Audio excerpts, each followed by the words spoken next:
कहानी संजय कालीदेव और सार्थक का न्याय। बहुत समय पहले कालीगढ़ नाम का राज्य राजा संजय कालीदेव के अधीन था। वह क्रूर और निर्दयी राजा थे। प्रजा उनके नाम से ही कांपती थी। लेकिन उनकी मां रुकिना देवी, पुत्र सार्थक और छोटे बेटे शक्ति के कारण आशा की किरण अब भी जीवित थी। रुकिना देवी अपनी अद्वितीय सुंदरता और बुद्धिमत्ता के लिए प्रसिद्ध थीं। वह अपने बेटों को सिखाती थीं कि राजा का कर्तव्य प्रजा की सेवा करना है। सार्थक उनकी शिक्षा को दिल से मानता था। वह दयालु, न्यायप्रिय और प्रजा की भलाई के लिए समर्पित था। दूसरी ओर राजा का दूसरा पुत्र शक्ति एक बहादुर और कुशल योद्धा था। उसने युद्ध की हर कला में महारत हासिल कर ली थी और अपने साहस के लिए प्रसिद्ध था। कहानी राजा संजय कालीदेव का पड़ोसी राज्य हरियागढ़ का राजा हरियल शरण उनके राज्य पर कब्जा करना चाहता था। वह धूर्त और चालाक था। उसने राजा संजय कालीदेव को उकसाने के लिए उनके राज्य की सीमाओं पर हमला करना शुरू कर दिया। राजा संजय क्रोधित हो गए और युद्ध की घोषणा कर दी। उन्होंने अपनी सेना को हरियागढ़ पर हमला करने का आदेश दिया।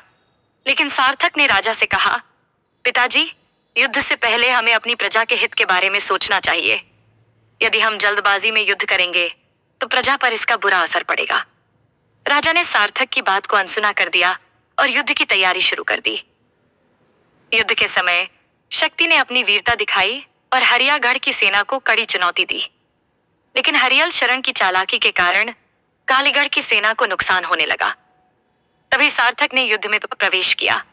उसने अपनी बुद्धिमत्ता और रणनीति से हरियागढ़ की सेना को मात दी। सार्थक ने हरियल शरण को युद्ध के मैदान में हराया और उसे बंदी बना लिया।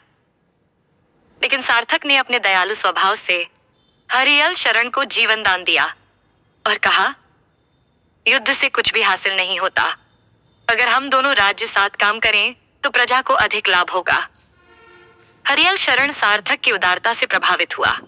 उसने अपनी बेटी राजकुमारी वाणी का विवाह सार्थक से करने का प्रस्ताव रखा। सार्थक ने अपनी मां रुकिना देवी की अनुमति से विवाह स्वीकार कर लिया। विवाह के बाद दोनों राज्यों में शांति स्थापित हुई। राजा संजय कालीदेव ने भी सार्थक की बुद्धिमत्ता और शक्ति की वीरता से प्रभावित होकर अपने क्रूर शासन को बदल दिया। उन्होंने सार्थक को राज्य का युवराज घोषित कर दिया। इस तरह सार्थक ने न केवल अपने पिता और राज्य को बचाया, बल्कि दो राज्यों को एकजुट कर शांति और समृद्धि की नई मिसाल कायम की।